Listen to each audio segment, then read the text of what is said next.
Премиерот на Грција Алексис Ципрас синоќа доби доверба во парламентот откако владеачката коалиција што ја водеше беше разнишана поради договорот од Преспа за ставање крај на долготрајниот спор околу името на Македонија.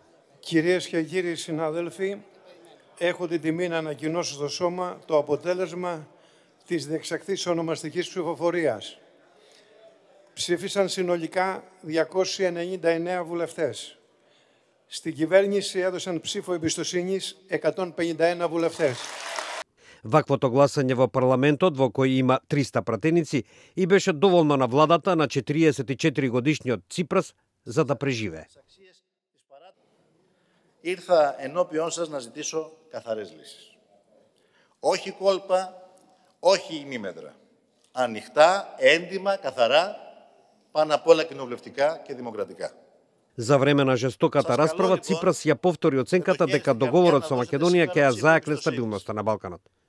Лидерот на малата грчка националистичка партија Независни Грци, Панос Каменос, во минатиот викенд се повлече од функцијата министр за одбрана поради предложениот договор со Македонија. Και επειδή αυτή η διαδικασία για την ψήφο εμπιστοσύνης στην κυβέρνηση ΣΥΡΙΖΑ είναι ουσιαστικά παραπλανητική, είμαστε υποχρεωμένοι να καταψηφίσουμε την ίδια την κυβέρνηση που εμείς δημιουργήσαμε, στηρίξαμε με ετοιμότητα, με καθαρότητα και με ευθύνη. Лидерот на главната опозицијска партија Киријакос Мицотакис, кој исто така се противи на договорот од Преспа, пак изјави дека на земјата и се неопходни избори. Οι εκλογές είναι η μόνη λύση για να πάει μπροστά η χώρα. Και όσο συνεχίζεται ο σημερινός πολιτικός ζόφος, η χώρα θα βυθίζεται. Εκλογές λοιπόν το συντομότερο δυνατόν. Για να αναπνεύσει ο τόπος, εκλογές για να πάρουν επιτέλους οι Έλληνες την τύχη τους στα χέρια τους.